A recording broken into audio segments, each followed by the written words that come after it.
Bharat Nelson मंडेला बरोबर होता, कारण का तर तिथे शोषण होतं. भारताची कायमची भूमिका ही गांधींची भूमिका. मला नेहमी आश्चर्य वाटते की जगातला कुठलाही नेता आला की पहिल्यांदा तो जातो कुठे जातो? राजघाटावर. आज मथुरामाच्या यात्रा निघतायत. जागतिक स्तरावरती आपली किती बेइज्जती होत असेल आपल्याला त्याचं काहीच वाटत नाही. माझ्या शहरामध्ये मी एकदाही मथुरामाचं नाटक होऊ दिलं नव्हतं. नाट्य आणि पिक्चर ही दोन अशी साधनं आहेत ती माणसाला वेडी करू शकतात. मी नथुराम बोलतोय या नाटकामध्ये. एक प्रसंग असा येतो की नथुराम गांधीजींना गोळ्या घालतो आणि तुम्हाला माहित नसेल की इतके मग्न झालेले असतात प्रेक्षक की उठून टाळ्या वाजवायला लागतात. हे कसं शक्य आहे? आणि म्हणून जगभरामध्ये नथुरामाला मानणारी माणसं नाही आहेत, पण जगभरामध्ये आजही गांधीजींना मानणारी माणसं आहेत. कारण का शेवटी फिलॉसॉफी टिकते, अविचार टिकत नाहीत. हा जगाचा इतिहास आहे.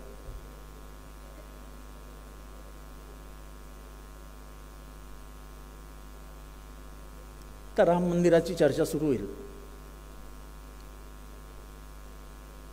मी पक्षाच्या कार्यकर्त्यांसमोर बोलतोय, राम त्यांच्या बापाचा नाही. हा राम जेवढा त्यांचा आहे तेवढाच माझा आहे. ते त्याचे मालक नाही. ते त्याचे मालक असते, खरे खरे मालक असते तर आज उद्घाटनाला त्यांनी द्रौपदी मुर्मूला बोलवलं असतं. कारण का द्रौपदी मुर्मू ज्या लायनेज मध्ये येतात, ज्या व्यवस्थेतनं जन्म घेतलाय त्यांनी, ते आदिवासी आहेत. आणि रामाचं सर्वात जास्त जवळचं नातं हे शबरीशी होतं.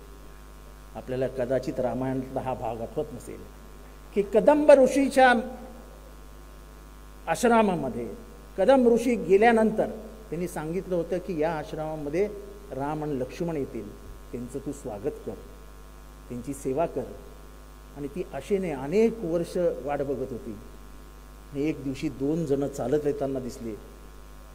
ती त्यांना ओळखू शकली नाही. आणि अखेरीस लक्ष्मणाने ओळख सांगितली की ये मेरे बड़े भैया राम है और मैं लक्ष्मण हूं. तिला आश्चर्याचा धक्का बसला. ती ढसाढसा रडू लागली. काही काळ गेल्यानंतर तिथे अशी बोराची वगैरे झाडं होती. ती बोर स्वतः चावायची, गोड आहे की नाही बघायची आणि रामाला खायला द्यायची आणि राम स्वतः ते खायचा. म्हणजे भेदभाव न मानणारा राम होता.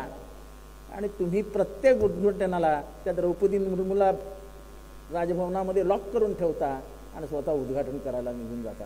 तुम्ही पार्लमेंट भवनचं उद्घाटन केलं, साधूंना घेतलं, सगळं ठीक आहे. तुम्ही त्यांना घेतलं ना, काय तुम्हाला महिलांबद्दल राग आहे? तुम्हाला जात धर्म याच्यात भेदभाव मानायचा आहे? तुम्ही तुमच्या ती काय ती कुठली जात व्यवस्था करणारी कुठलं पुस्तक? मनुस्मृती. तुम्ही मनुस्मृतीला मानणारे लोक आहात. तुम्ही सगळ्यांनी जरा एकदा मनुस्मृती वाचून घ्या. माझ्याकडे आहे महिलांबद्दल काय लिहिलं आहे. आणि जर हेच म्हणत असतील हीच मनुस्मृती हे आमचं संविधान आहे, तर इथल्या बसलेल्या तमाम स्त्रियांना सांगतो की तुम्हाला 1% अधिकार समाजात मिळणार नाही. जी मनुस्मृती हे म्हणू शकते की स्त्रीच्या डोळ्यांमध्ये काय ना कायम वासना असते. माझ्या आईबद्दल मी हे बोलू शकतो? त्या मनूला आई नव्हती. पण हे पुस्तक तुम्ही तुमचा संविधान आहे आमचं असं 1950 साली ऑर्गनायझरमध्ये लिहिलेलं होतं. मी हे काही माझ्या मनातल्या गोष्टी सांगत नाही.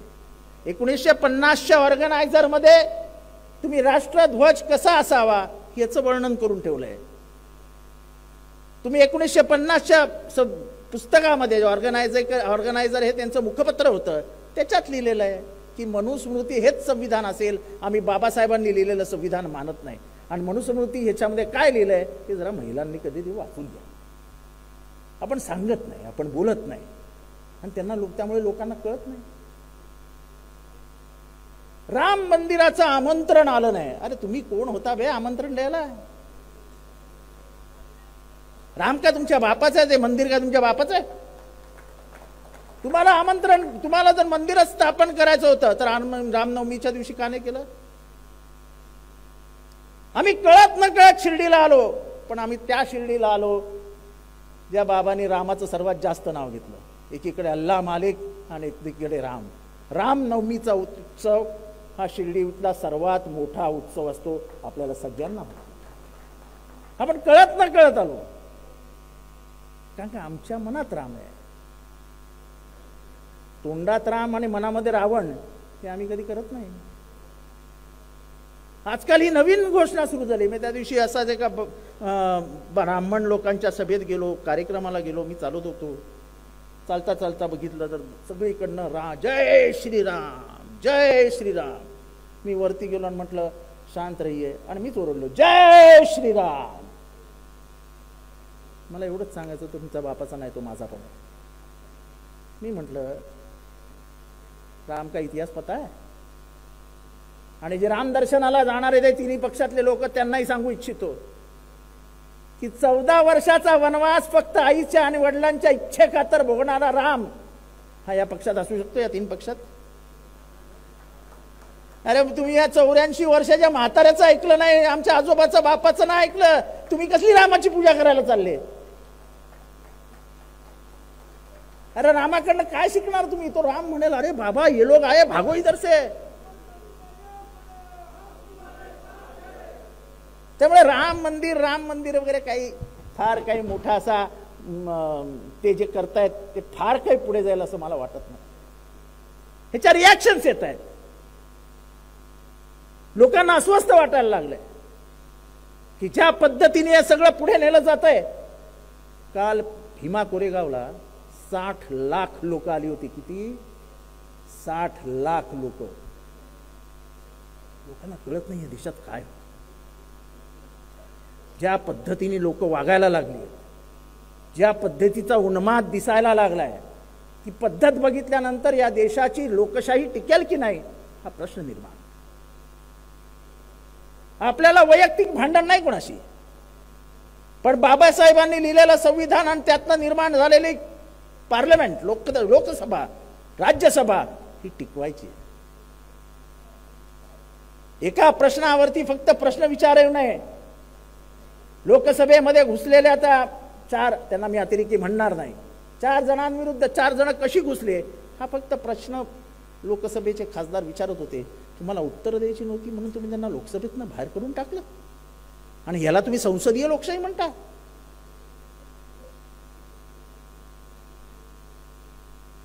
अगर सड़कें चुप हो गई तो संसद बेलगाम हो जाएगी, हा त्याच्यातला अर्थ आहे. तुम्ही शांत बसू नका. मी एक साधा समज सांगतो. 24 तासातला तो जो कायदा येत होता ट्रक चालकांचा, 10 वर्ष कैद, हा राक्षसी कायदा होता. ट्रक चालकांनी आम्ही भारत बंद करू शकतो हे 2 तासात दाखवलं. अख्खा भारत घाबरला, सरकार घाबरलं, कायदा मागे घेतला की नाही? हा ही आंदोलनाची ताकद असते. आपण तेच विसरलोय. आपण इतके वर्ष सत्तेत राहिलोय की रस्त्यावर उतरतानाच आपल्याला लाज वाटते. मी कसं उतरायचं? शिबिराला जायचं, गाड्यांशी मी कसं जाऊ? अरे पवार साहेब सुद्धा युवक काँग्रेसचे अध्यक्ष होते 1962 ते म्हणजे जवळजवळ 68 पर्यंत. ते कार्य करण्याच्या घरी झोपायचे. तुमचे आदर्श आहेत ना पवार साहेब, माझे तर आहेतच. आता आपल्याला रात्री शिर्डीमध्ये सुद्धा जेवण ठेवलंय ते नको असतं, आपल्याला धाब्यावर जावं लागतं.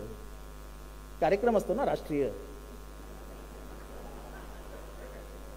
2 दिवस सुद्धा आपण थांबत नाही, ही खेदाची गोष्ट आहे. खर तर कुठलीही राजकीय व्यवस्था ही आयडिओलॉजीवर चालते. देशात 2 आयडिओलॉजी असतात, प्रत्येक देशात आहेत. एक राईटिस्ट, एक लेफ्टिस्ट आणि एक सेंटर ऑफ द लेफ्ट. मला कळत नाही की सकाळी शाहू फुले आंबेडकरांच्या नावाने टाळ्या वाजवणारी लोक संध्याकाळी गोळवळकर आणि हेगडेवार यांचं नाव कसं काय घेऊ शकतात? आणि परत सांगतात छे छे आम्ही तर शाहू फुले आंबेडकरांचीच माणसं. अहो पण मग तुम्ही त्यांच्यावर जाऊन कसे बसले? नाही, ते पॉलिसीचा भाग आहे, पॉलिसी.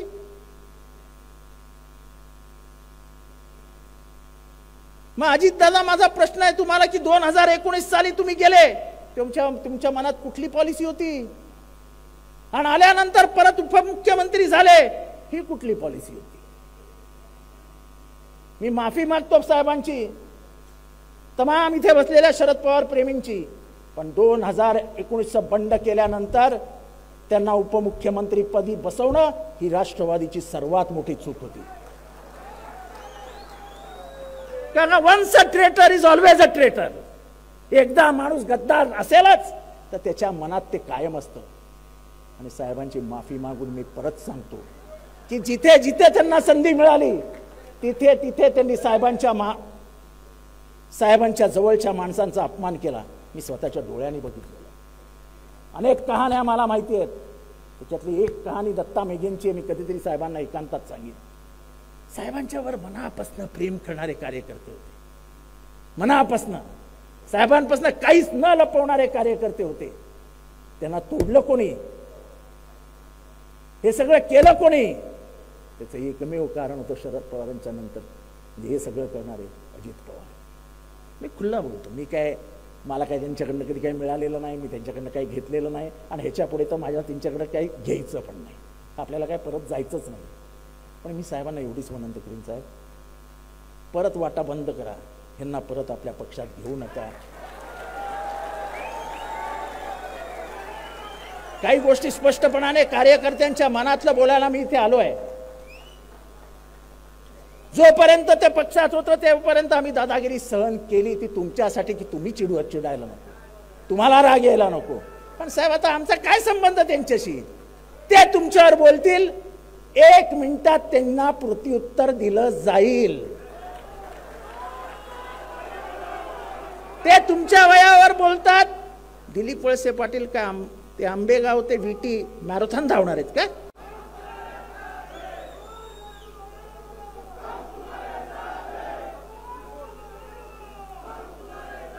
प्लीज घोषणा देऊ नका, भाषणाची लिंक तोडू नका प्लीज.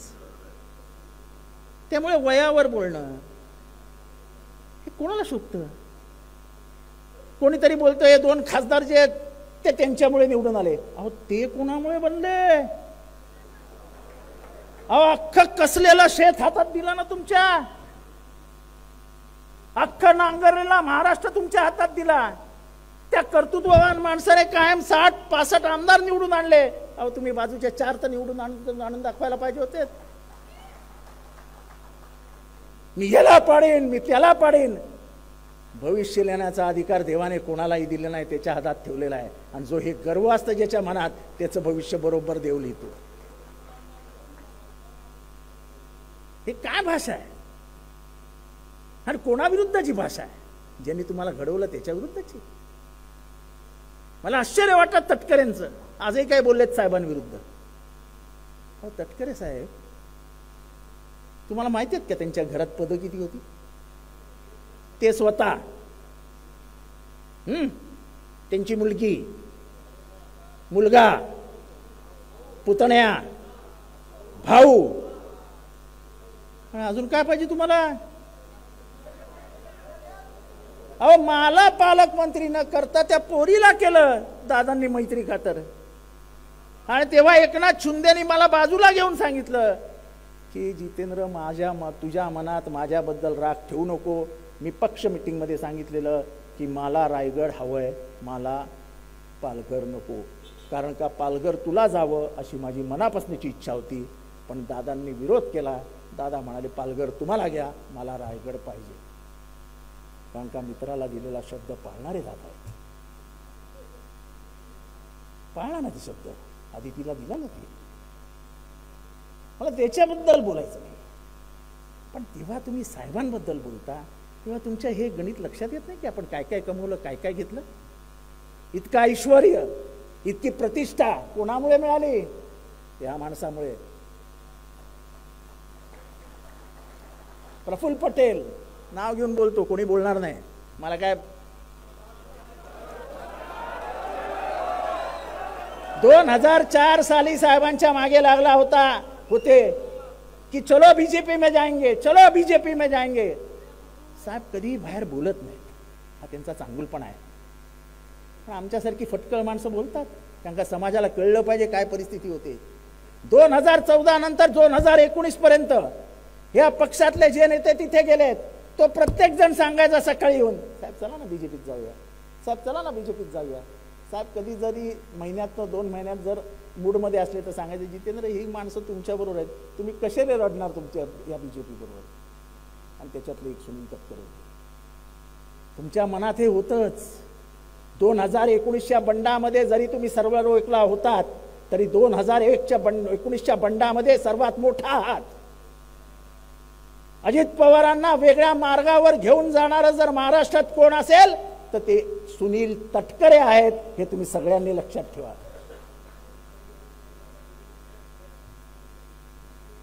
हे घर फोडलं तुम्ही, घर फोडलं.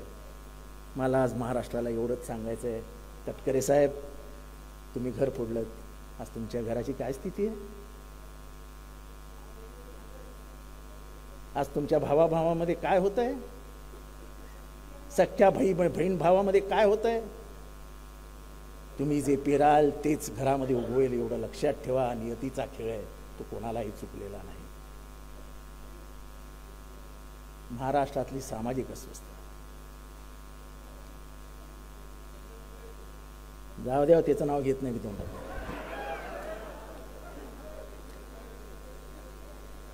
महाराष्ट्रामध्ये गेले 6 महिने अचानक सामाजिक अस्वस्थता तयार झाली.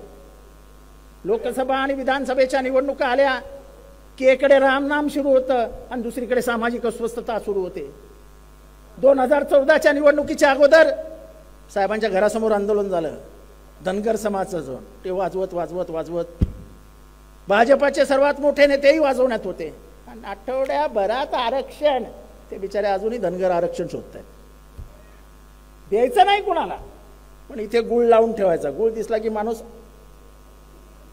सगळ्या समाजाशी एवढंच करतात. मराठा समाजाला आरक्षण देऊ शकत नाही हे त्यांना माहिती होतं. Constitutionally impossible. मला डिस्टर्ब करायला येऊ नका प्लीज. आणि भाषण बंद करायचं असेल तर तिथनंच सांगा, इथे येऊ नका सांगायला.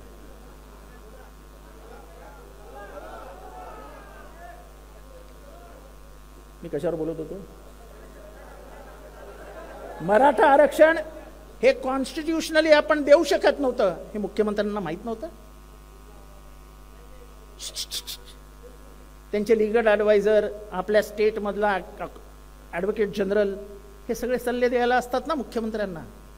मुख्यमंत्र्यांना त्यांनी हा सल्ला दिला नव्हता की constitutionally it is impossible to give reservation to Maratha. आणि दुसरीकडे ओबीसीचं आरक्षण कापण्याचा प्रश्न येतच नाही. ते कापूच शकत नाही, कारण का ते कॉन्स्टिट्युशनली मंजूर आरक्षण आहे. मग भुजबळांना एवढं बोलायला कोणी लावलं? पार तुमचे हात कोणी बांधलेत, हात उघडे करा, म्हणजे गावं पेटली पाहिजेत अशी इच्छा होती तुमची. एकीकडे गावाने गावं एकत्र करण्याचं काम महाराष्ट्राच्या राजकारणात यशवंतराव चव्हाणांनंतर शरद पवारांनी केलं.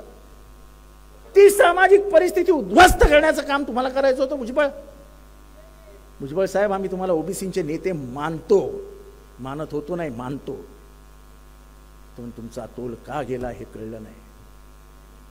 तुम्ही ह्या त्रिकूट सरकारच्या राजकारणाचे बळी ठरले आहात असं आज अख्खा ओबीसी बोलतो. ओबीसीच्या मनामध्ये कधीही मराठ्यांविरुद्ध कधीही पाप नव्हतं. ते पाप तुम्ही त्यांच्या मनात आणलं. ओबीसी हा शांत स्वभावाचा, त्याला संख्येची जाणीव आहे. मी वंजारी, मला माहिती आहे वंजारी कुठे जास्त आहेत, कुठे कमी आहेत, कुठे जास्त आहेत, कुठे कमी आहेत. त्या समस्त वंजाऱ्यांना एकत्र करून कोणाविरुद्ध उभं करायचं, त्या समस्त धनगरांना कोणाविरुद्ध तरी उभं करायचं. हो, 347 जाती आहेत महाराष्ट्रामध्ये ओबीसीच्या.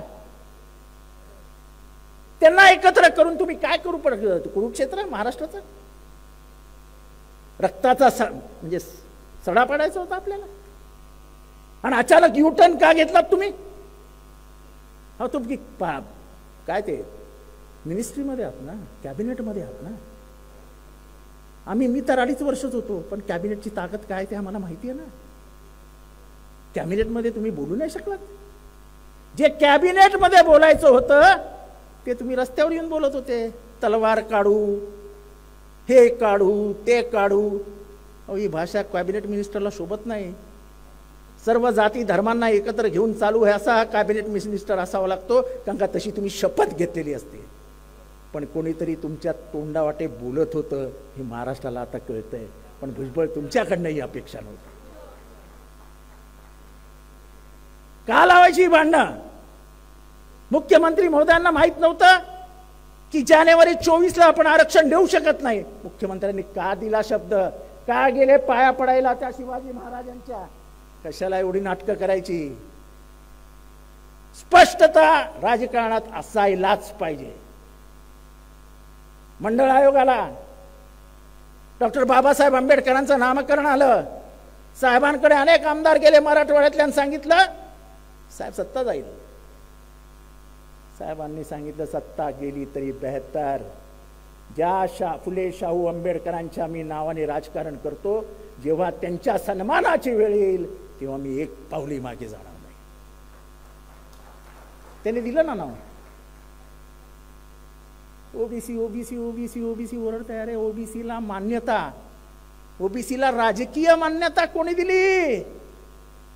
एका बंजाराला, एका वंजाराला, एका माळ्याला, एका धनगराला, एका मीठ विक्रेत्याला, आग्र्याला, कोळ्याला. पंचायत समितीमध्ये सभापती, जिल्हा परिषदेला सभापती, जिल्हा परिषदेचा अध्यक्ष कोणामुळे बनला? काय नाव आहे त्या माणसाचं? त्या माणसाचं नाव आहे शरद पवार. म्हणजे ओबीसीला महाराष्ट्रामध्ये न्याय देण्याचं आंबेडकरांनंतर काम कोणी केलं असेल तर ते शरद पवारांनी केलं. कारण का आंबेडकरांनी संविधानामध्ये 340व्या कलमान्वये ओबीसीला आरक्षण मिळालं पाहिजे हे लिहून ठेवलंय होतं. आणि त्यांचा आग्रह होता की जो सर्वात मागासलेला आहे, की ज्याचा कधी जनसामान्यांच्या प्रवाहाशी संबंधच आला नाही, तो ओबीसी आहे. म्हणजे तो क्षुद्र आहे. अच्छा, जे आता इथे पण खूप ओबीसी असतील. किती आहेत ओबीसी? हो, भरपूर आहेत. हे स्वतःला क्षुद्र मानत नाहीत. आता हे ओबीसी आहेत. ओबीसी म्हणजे क्षुद्र. पण आम्ही क्षुद्र म्हणून घ्यायला आता आम्हाला लाज वाटते की नाही ताई? आपल्या लोकांना शूद्र नाही. आता शूद्र कसे आम्ही? आपण क्षुद्र आहोत. म्हणून बाबासाहेबांनी 340व्या कलमान्वये आपल्याला आरक्षण मिळालं पाहिजे ही स्पष्ट भूमिका काँग्रेस सरकारमध्ये घेतली होती. आणि जेव्हा नेहरूंनी ती नाकारली, त्यांनी राजीनाम्यामध्ये लिहून दिलं की तुम्ही माझ्या समाजाला आरक्षण दिलं, पण ज्या समाजाला खरंच आरक्षणाची गरज आहे त्याला न दिल्यामुळे मी हा राजीनामा तुमच्याकडे देतोय. त्याच्यानंतर कालेलकर कमिशन आलं, हे कमिशन आलं, ते कमिशन आलं. आपल्या नशिबाने जनता पार्टीच्या राज्यामध्ये मंडळ कमिशन आलं. मंडळ कमिशनचा अहवाल नेमका विश्वनाथ प्रताप सिंग जेव्हा पंतप्रधान होते तेव्हा आलं, आणि विश्वनाथ प्रताप सिंग यांनी मंडळ आयोगाला मान्यता दिली. आणि त्या मंडळ आयोगाचा अंमल कुठल्या राज्याने पहिल्यांदा केला असेल तर ते राज्य महाराष्ट्र होतं, आणि त्यांचे मुख्यमंत्री पवार साहेब होते. नाही, हे तर मला सांगायचंच आहे की भाजप जे ओबीसीची बाजू घेत असते ना, त्या मंडळ विरुद्ध कमंडलची यात्रा कोणी काढली? दिल्लीमध्ये तो कोण परवा गोस्वामी, विद्यार्थ्यांचं आंदोलन झालं, गोस्वामींनी स्वतःला पेटवून घेतलं. तो कोण होता? एबीव्हीपीचा कार्यकर्ता होता, ज्याच्यात अख्ख्या देशभर दंगली सुरू झाल्या. ओबीसीला आरक्षण मिळू नये, किंबहुना बीजेपी ही आरक्षणाच्या विरोधातच आहे, हे असं माझं स्पष्ट मत आहे. कारण का ते जातीयवादाच्या बाजूनी आहेत, ते वर्ण व्यवस्थेच्या बाजूनी आहेत, आणि म्हणूनच त्यांना हा मागचा वर्ग पुढे जाईल ही कायम मनात भीती असते. त्याच्यानंतर यात्रा निघाली. एक दिवशी बावनकुळेशी वाद घालत असताना मी त्याला विचारलं, बावनकुळेजी, तो जो कमंडळचा रथ निघाला होता त्याच्या कुठल्या चाकावर तुम्ही उभे होता? तो अरे तुम्ही बीजेपीत आहात ना, मग यात्रेत तो तुमचा सहभाग असणारच. म्हणजे ओबीसीला विरोध करणारे बावनकुळे आता आम्हाला ओबीसी समजवणार, आणि आम्ही सगळं क्षुद्र व्यवस्था भोगलेली माणसं आहोत. हा जाहीररित्या सांगतो. मी चांगल्या सोसायटीत राहायचो ठाण्यामध्ये. एका जातीचं वर्चस्व होतं त्या सोसायटीमध्ये. माझ्या आईला कधीही सत्यनारायणाच्या पूजेला बोलवायचे नाहीत, हे मी माझ्या डोळ्यांनी बघितलेलं आहे. तो झालेला वाराची जखम मिटेल कधी? जोपर्यंत इथली व्यवस्था संपत नाही, जोपर्यंत इथला जातीवाद संपत नाही, तोपर्यंत आम्ही लढत राहू. त्या शक्ती विरुद्ध लढत राहू ज्या शक्तीने याला जन्म दिलाय. मी नेहमी लोकांना सांगतो की फक्त आठवा, शिवाजी महाराजांना राज्याभिषेक लांब ठेवण्याचं काम कोणी केलं? फुल्यांना मारण्याचा कट कोणी केला? फुले दाम्पत्यावरती शेण, गोटे, दगड मारण्याचं काम कोणी केलं? शाहू महाराजांची हत्या करण्याचा निर्णय कोणी घेतला होता? शाहू महाराजांना सर्वात जास्त त्रास कोणी दिला? आंबेडकरांना शाळेतही बसू दिलं नाही, कोणी केलं? त्यांच्या जातीच्या लोकांना पाणीही पिऊ देणार नाही, हे कोणी केलं? पण या सगळ्यांचा बाप असलेला आंबेडकर यांनी संविधानात ना तुम्हाला मला सगळ्यांना माणूस म्हणून जगण्याचा अधिकार दिला. म्हणून डॉक्टर बाबासाहेब आंबेडकर आपले अब्दुल बाप आहे. संविधान ही काही साधी गोष्ट नाही आहे. संविधानाकडे एक पुस्तक म्हणून बघू नका. तुम्हाला माणूस म्हणून जगण्याचा अधिकार देणार आहे ती गीता आहे, ते बायबल आहे, ती कुराण आहे. ते कुठल्याही धर्मपुस्तकापेक्षा मोठं आहे. आणि ते बदलण्याचं काम हे सरकार करणार आहे, लक्षात घ्या. नवीन पार्लमेंटचं उद्घाटन झालं. कुठल्याही संविधानाच्या पुस्तकामध्ये पहिल्यांदा एक पान आहे, त्याचं नाव आहे preamble, preamble of the constitution. कसं आहे, हे ना टेस्ट करतात, दगड मारतात पाण्यामध्ये आणि तुषार किती लांब जातात ते बघत असतात. त्यांनी पत्र वाटलं आणि त्या प्रिएम्बलमध्ये त्यांनी सेक्युलर हा शब्द काढून टाकला. लोकांच्या लक्षात नाही आलं. आणि नंतर जेव्हा लक्षात आलं तेव्हा बीजेपी सरकारने सांगितलं ही आमची चूक होती, आम्ही ते पत्र मागे घेतो. त्यांना फक्त आजमावायचं होतं की विरोध कधी होतो. विरोध झाला की ते लगेच मागे येतात. काय ट्रकवाल्यांनी आंदोलनात विरोध केला, लगेच मागे आले. आंदोलनाची ताकद ही आपल्या सर्व लोकांनी ओळखली पाहिजे. रस्त्यावर याला का घाबरता? मी कालच्या सभेमध्ये बोललो की कोणी उठतं साहेबांविरुद्ध बोलतं आजकाल, आपल्याला काहीच वाटत नाही गो. का नाही? कोल्हापूर मधना, सातारा मधना, सांगली मधना, गडचिरोली मधना, अरे कमीत कमी पुतळे तर जाळा, बोलू नका. जोपर्यंत तुम्ही विरोध करत नाही तोपर्यंत जनताही तुम्हाला ध्यानात घेणार नाही. जनतेच्या मनात जायचं असेल तर मी शरद पवारांबरोबर आहे हे कृतीतनं तुम्हाला दाखवावं लागेल, शब्दातनं तुम्हाला दाखवावं लागेल. मी फक्त शरद पवारांबरोबर आहे. सभेला यायचं, सभेहून घरी जायचं आणि झोपून जायचं. तुम्हाला असा इथे राग येत नाही? तडफड तडफड होत नाही? माझी होते ना. मी बोलतो ना 5व्या मिनिटाला. मी शरद पवारांकडे बघत पण नाही आणि मी पवार साहेबांना विचारायलाही जात नाही. अनेक नेत्यांचं असं असतं, साहेब काय म्हणतील, साहेब काय म्हणतील. अरे साहेब काय म्हणतील, ओरडतील. तू चुकला, हो चुकलो.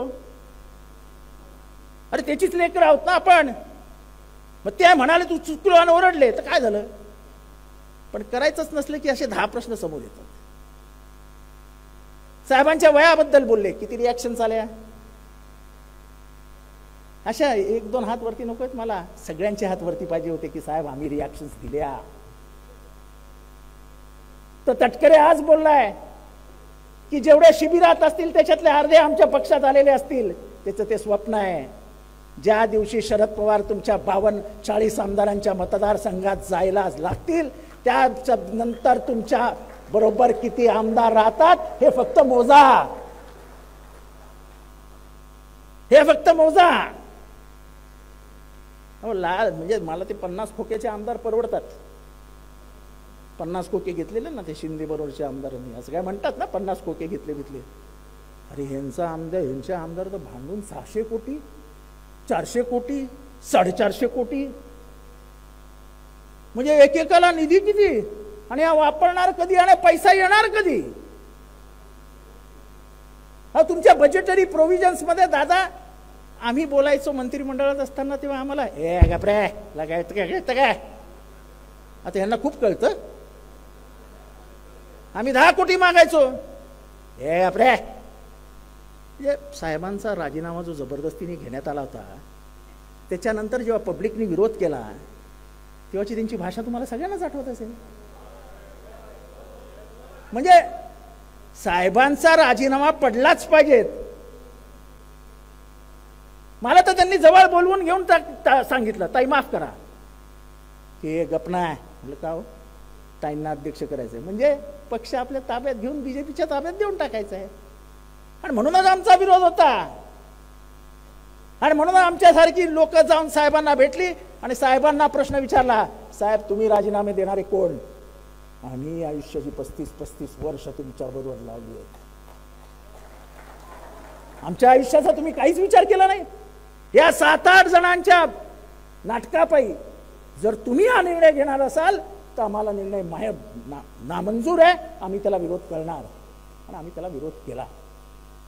नंतरची पुढची कहाणी सांगत नाही की आतमध्ये मीटिंगमध्ये काय काय झालं. पण हा राजीनामा रोखण्यात जर सर्वात मोठा वाटा कोणाचा असेल तर मी अभिमानाने सांगू शकतो की तो माझा होता.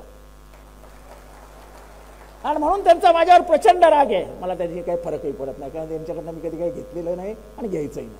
ते 50,000 रुपये देऊन भाषणाला आणलेली माणसं होती, जे आमदार झाले ते बोलतील. आपल्याला काय बोलायची गरज नाही.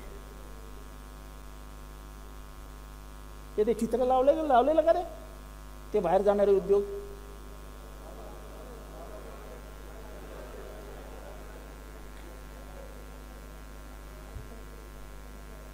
आता फिल्मफेअर अवॉर्ड हे जास्त मागे नको जायला. या देशाची फिल्म इंडस्ट्री कुठे आहे? म्हणजे दादासाहेब फाळकेंनी काढलेला पहिला पिक्चर कोल्हापूरमध्ये जरी असला तरी राज कपूरची खानदान हे पाकिस्तानातनं कुठे आलं? देवानंद पाकिस्तानातनं कुठनं आला? इथे सगळे ज्येष्ठ गीत लेखक साहिर लुधियानवी पासून सगळे कुठनं आले आणि कुठे स्थायिक झाले? मुंबई हा गाभा आहे सिनेसृष्टीचा. तो सिनेसृष्टीचा गाभा उद्ध्वस्त करायचं काम आता परत यांनी हातात घेतलंय. आणि मदत या तिघांची. हे जातीलच आपल्या पोराबाळांना घेऊन शो बघायला.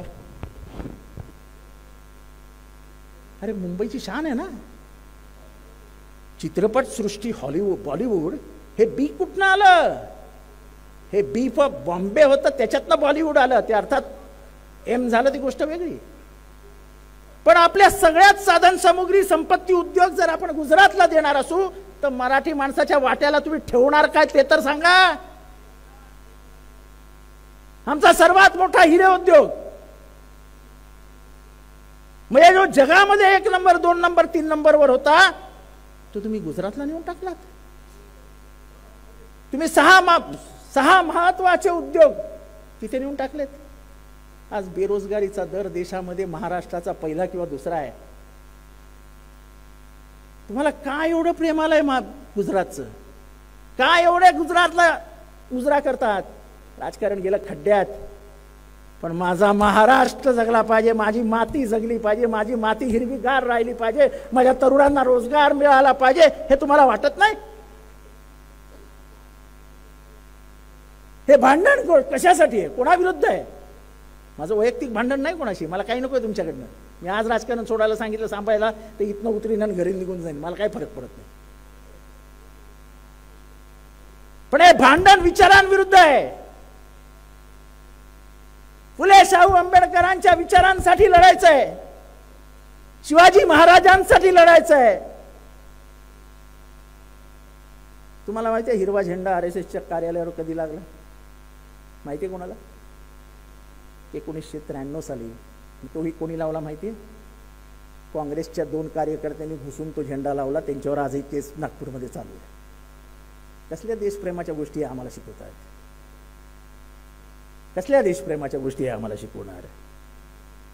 142 खासदार काढून टाकले. मी सांगितलं तुम्हाला कसं कंपार्टमेंटलाइज्ड करतायत, संविधानाला कसं अडकून ठेवतायत, कारण का त्यांना कायदे मंजूर करून घ्यायला पाहिजे होते. तुम्हाला किती जणांना माहिती आता की मंजूर झालेला CRPC आणि हे सगळे जे कायदे आहेत जे ब्रिटिश काळापासून चालत आलेले होते, ते कायदे माणुसकीच्या दृष्टीने सर्व व्यावहारिक होते. वकील साहेब, मी चुकत असतील तर सांगा मला. आपल्याला जामीन कुठलाही गुन्हा केल्यानंतर 14 पेक्षा अधिक दिवस जेलमध्ये ठेवता येत नाही, पोलीस कस्टडीमध्ये. मी सांगतो ते बरोबर आहे? आता माहिती आहे किती दिवस तुम्हाला पोलीस कस्टडीमध्ये ठेवू शकतात? 90 दिवस. म्हणजे विरोधकांना आत ठेवायचं असेल तर बाकी काय करायलाच नको.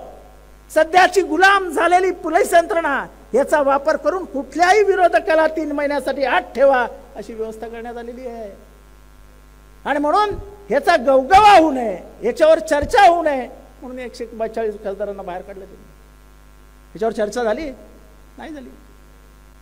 कालच्या त्या ट्रकवाल्यांमुळे ही चर्चा झाली. हे तुम्ही लक्षात घ्या की हे कायदे जे येत आहेत ते जनसामान्यांविरुद्ध येत आहेत. हे राज्य पोलिसी राज्य करण्याचा प्रयत्न आहे, पोलिसांना वापरून इथली लोकशाही संपवण्याचा प्रयत्न आहे. आणि त्याला तुम्ही सगळ्यांनी एकत्रितरित्या विरोध करायला हवा, हे माझं तुम्हाला आव्हान आहे. हे राज्य जगलं पाहिजे, हे राष्ट्र जगलं पाहिजे. हे महामुश्किलीने आणलेलं राज्य आणि राष्ट्र आहे. हे आपल्याला असंच कोणी हातात दिलेलं नाही. कोणी कितीही म्हणो, कितीही नाकारो, हे स्वातंत्र्य आपल्याला गांधी नेहरूंमध्येच मिळालेलं आहे. हे कायम लक्षात ठेवा. जो तुमच्याशी वाद घालत असेल त्याचा वाद थांबवा आणि माझ्याशी फोनवर बोला. गांधीजींची हत्या ही 1947 साली नाही झाली. त्यांच्यावर पहिला हल्ला 1935 साली झाला, दुसरा हल्ला 1938 साली झाला, तिसरा हल्ला 1942 साली झाला. हे हल्ले का केले तुम्ही? तेव्हा तर पाकिस्तानची निर्मिती नव्हती, तेव्हा तर 55 कोटीचा प्रश्न नव्हता, तेव्हा तर संविधानाचा प्रश्न होता. कारण का यांना गांधीजी नकोच होते. का? तर गांधीजी बनिया होता आणि तो ओबीसी होता. आणि इथल्या मोठ्या चळवळीचा नेता हा ओबीसी आहे ते त्यांना मान्य नव्हतं. खरं कारण जातीयवाद आहे गांधीजींच्या हत्येचा मागचं. आणि हे तुम्ही सगळे हा जो इतिहास आहे हा आपण वाचत नाही, मनात ठेवत नाही आणि राजकारणात पण वाद जातो. अरे राम आपला आहे, बहुजनांचा आहे राम. शिकार करून खाणारा राम तो आमचा आहे, आमच्या बहुजनांचा. तुम्ही जिथे आम्हाला सगळे शाकाहारी बनवायला जातात की आम्ही रामाचा आदर्श पाळतो आहोत आणि आम्ही मटण खातो. हा रामाचा आदर्श. राम हा शाकाहारी नव्हता, तो मांसाहारी होता. 14 वर्ष जंगलात राहणारा माणूस कुठे जाणार हो ते शाकाहारी शोधायला? बरोबर आहे की नाही? जे बोलतो ते खरं बोलत असतो मी. आता त्यांनी ते कोणीतरी बोलताना ते मोदींना पर्याय नाही वगैरे वगैरेच्या गोष्टी काढल्या. मी छोटा माणूस आहे, साहेबांना अधिकचं राजकारण माहिती आहे. मला एकच गोष्ट आठवते की 75 साली इमर्जन्सी लागली. इमर्जन्सीमध्ये सगळे मोठे नेते आत घातले गेले आणि 77 साली जनता पार्टीची स्थापना झाली. जनता पार्टी इंडिया आघाडीपेक्षा वेगळी नव्हती. एकीकडे लोहिया आणि दुसरीकडे वाजपेयी, अडवाणी, कुशाभाऊ ठाकरे, एकीकडे कर्पुरी ठाकूर तर दुसरीकडे परत हीच सेना. या सगळ्यांना एकत्र करण्याचं काम. आणि RSS पासून तुम्ही राजीनामा द्या, तुमचं सदस्यत्व सोडा असं जयप्रकाश नारायण यांनी केलेलं आव्हान आणि त्याच्यातनं झालेलं एकत्रीकरण, त्याच्यातनं निर्मिती झाली ती जनता पार्टीची. ज्याच्या खिशात 10 रुपये नसायचे, 100 रुपये नसायचे, अशा फाटक्या खिशाचा जयनारायणला राजनारायण यांनी इंदिरा गांधींचा 1,80,000 मतांनी पराभव केला. हे लक्षात घ्या की जेव्हा सत्तेचा गर्व सत्ताधाऱ्यांच्या डोक्यात जातो तेव्हा इथलं राजकारण जनता हाती घेतं. हे 77चं उदाहरण आहे. आणि मी तुम्हाला सांगतो, तुम्हीही प्रयत्न करा. महाराष्ट्रातली जनता महाराष्ट्राचं राजकारण स्वतःच्या हातात घेऊन शरद पवार आणि उद्धव ठाकरेला मतं दिल्याशिवाय राहणार नाही. कारण का ज्या पद्धतीने शरद पवारांचा पक्ष मोडण्यात आला, ज्या पद्धतीने उद्धव ठाकरेंचा पक्ष मोडण्यात आला, हे महाराष्ट्राच्या माणसाला पटलेलं नाही. मराठी माणूस वाट बघतो इलेक्शन कधी येत आहे. हे राजकारण जसं 77 साली जयप्रकाश यांच्या नेतृत्वाखाली देशाने हातात घेतलं होतं. संजय गांधींचा आम्ही तिथनं पराभव झाला, चांगल्या चांगल्या मान्यवरांचा पराभव झाला. हिम्मतीनंदन भोगुना अर्थात इथे होते, त्यांनीच पराभव केला.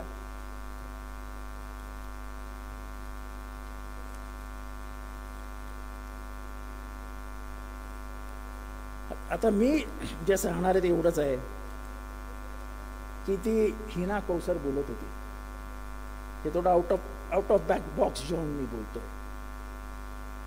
हिना कौसरचं कोणीच ऐकायला तयार नव्हतं. का तिला एवढं तळमळीने बोलावं लागलं? ती बोलली त्याच्यातलं एकही असत्य काहीच नव्हतं. आपली जातात का हो पोरं ईदला मुसलमानाच्या घरात? अरे एक काळ असा होता, तुमची ईद तर आमची दिवाळी, दोघे एकमेक साजरे करायचे, बरोबर की नाही? पैठणचे आमदार आज जातो का आपण? आपली पोरं जातात? हा दुरावा कशासाठी? का? हा मुद्दामून निर्माण केलेला दुरावा आहे आणि ह्या देशाचं हे दुष्ट चक्र आहे. हे जर थांबवलं नाही तर या देशाचा घात होईल.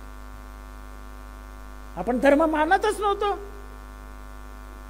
आजपर्यंत गणपतीची मिरवणूक शांतपणाने मंदिर मस्जिदीसमोर जाताना कुठलाही उन्माद न दाखवणारे हिंदू होते. आता आधी नाचणार नाहीत, पण मस्जिद आली की असे काय पिसाळतात, धड धड धड धड. कशासाठी? का? आज मुख्यमंत्र्यांनी जे काही भाषण केलंय मलंगडावरती, हे भाषण मुख्यमंत्र्यांना शोभत नाही. की तुमच्या मनात जे ते हे एकनाथ शिंदे करून दाखवेल. म्हणजे काय?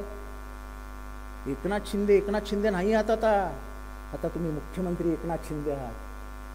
आणि ज्या मी त्या माणसाला ओळखतो, त्या माणसाच्या प्रामाणिक तोंडातनं हे बाहेर पडूच शकत नाही. ह्याला कोणीतरी स्क्रिप्ट लिहून दिलेली होती की महाराष्ट्राचं वातावरण खराब करायचं असेल तर पहिल्यांदा मुख्यमंत्र्यांनीच बोलायला हवं आणि मुख्यमंत्री बोलून. माझं एवढंच सगळ्या हिंदू मुसलमानां भाऊन बंडू भगिनींना आव्हान आहे, शांत बसून बघत राहा, रिॲक्शन्स देऊ नका. रिॲक्शनला ऍक्शन येते आणि सगळं सुरू होतं. काही रिॲक्शन देऊ नका, काही होत नाही. मुख्यमंत्री रात्री जाऊन स्वतः पस्तावत असतील की मी काय बोलून गेलो. पण मुख्यमंत्र्यांनी हे बोलणं हे महाराष्ट्राला शोभा देणारं नव्हतं. आता शेवटच्या ह्याच्याकडे जातोय. आरक्षण, याला आरक्षण मिळालं पाहिजे, त्याला आरक्षण मिळालं पाहिजे. होय, आरक्षण मिळालं पाहिजे, मी आरक्षणाचा विरोधक नाही. पण आरक्षण कुठे देणार हो तुम्ही? किती सरकारी कंपन्या चालू आहेत? मंत्रालयामध्ये नोकर भरती आहे. लाडाचे लाड करता करता प्रायव्हेटायझेशन कडे आपण कधी गेलो हे आपल्याला कळलेलंच नाही. अख्खं मंत्रालय प्रायव्हेटायझेशन वर सुरू आहे. चतुर्थ श्रेणी, तृतीय श्रेणी सगळं प्रायव्हेटायझेशन वर सुरू आहे. एअर इंडिया बंद झालेली आहे, शिपिंग कॉर्पोरेशन ऑफ इंडिया बंद पडलेली आहे, सगळ्या सरकारी योजना बंद पडलेल्या आहेत, सरकारी ऑफिसेस बंद पडलेल्या आहेत. आरक्षण मिळणार कुठे? कुठे मिळणार तुम्हाला आरक्षण? कसलं आरक्षण मागताय? आणि त्यातनं ग्रामीण महाराष्ट्र आहे ना आपला, साहेबांसारखे अनेक कर्तृत्ववान मुलं हे जिल्हा परिषदेच्या शाळेतनंच मोठी झाली ना. मंत्रिमंडळातले अनेक मंत्री हे जिल्हा परिषदेच्या शाळेतनं शिकूनच मोठे झाले ना. अगदी यशवंतराव चव्हाण सुद्धा. आता तुम्ही त्याच जिल्हा परिषदेच्या शाळा बंद करून त्याचं प्रायव्हेटायझेशन करायला जातात. त्या प्रायव्हेटायझेशन करत असताना त्याची फी परवडेल का माझ्या गरीब भागात राहणाऱ्या शेतकऱ्याच्या पोराला? तुम्ही 5 शाळांचं एकत्रीकरण करणार आहात म्हणजे करणार का? तो जो आधी 10 किलोमीटर चालत यायचा तो 15 किलोमीटर चालत येईल. म्हणजे त्याचं आयुष्य त्यांनी चालण्यातच वाया घालवायचं. म्हणजे गरिबीबद्दल कुठलीही कणाव नसलेली आत्ता बसलेलं मंत्रिमंडळ. शाळा वाढवल्या पाहिजेत, चांगल्या शाळा दिल्या पाहिजेत, चांगल्या शिक्षक दिला पाहिजे, चांगलं शिक्षण दिलं तर महाराष्ट्र प्रगतिशील महाराष्ट्र होईल, हे डोक्यात असलं पाहिजे ना. आपल्या मित्रांना जमिनी द्यायच्या, आपल्या मित्रांना उद्योग द्यायचे, आपल्या मित्रांना शाळा द्यायच्या, कशाला बर्बादीकडे नेत आहात महाराष्ट्र. प्रायव्हेटायझेशन ऑफ स्कूलमुळे कोणाचं भलं होणार आहे? शिक्षण ही तुमची सर्वात मोठी ताकद आहे, असे आंबेडकर साहेब म्हणायचे. शाळेच्या बाहेर बसवलं गेलं त्यांना, वर्गाच्या बाहेर बसून तो माणूस इतका मोठा झाला की त्यांनी संविधान दिलं. शिक्षण हे तुम्हाला बदलवणारे साधन असतं. तेच क्रांतिकारी विचार तुमच्या डोक्यात येऊ शकता जेव्हा तुम्ही सुशिक्षित असता. अशिक्षित जनता ठेवणं म्हणजे एखाद्या माणसाच्या मागे मेंढरासारखे चालायला हवे. तेव्हा ह्या सगळ्याला आपल्याला विरोध करायला हवा. एक तर पहिली गोष्ट म्हणजे बोलायला शिका. तुम्हाला आईने बोलायला शिकवलंय. तुम्ही जन्माने मुके नाही. जेव्हा आपल्या आईबापावरती येतं तेव्हा छातीचा पोट करायला शिका. तेव्हाच देव म्हणेल ही खरी माणसं आहे. आपण प्रामाणिक आहोत म्हणून साहेबांबरोबर राहिलो. आपण गद्दार नाही. आपण विश्वासू माणसं आहोत साहेबांची. मला एकच वाक्य आठवतं शिवबाच्या सैनिकाचं, खबरदार जर टाच मारून जाल पुढे चिंदड्या उडवीन राही राही एवढ्या. हे सगळ्यांना सांगावं लागेल तुम्हाला. जाता जाता तुम्हें हमारी भी सुननी होगी दोस्त, तुम्हें हमारी भी सुननी होगी दोस्त, सिर्फ तुम्हारी नहीं चलेगी. हमें दुश्मनी भी मंजूर है, लेकिन गद्दारी नहीं चलेगी दोस्त. गद्दारीला प्रत्युत्तर दिलं जाईल, ते तुमच्याच भाषेत दिलं जाईल. आम्ही स्वतःहून कोणाच्याही अंगावर जाणार नाही. पण अंगावर आलात तर शिंगावर घेतल्याशिवाय राहणार नाही. एवढाच शब्द तुम्हाला साहेबांकडनं हवा आहे. एवढंच बोलतो, रजा घेतो. जय हिंद, जय महाराष्ट्र, जय भीम. एबीपी माझा, उघडा डोळे बघा नीट.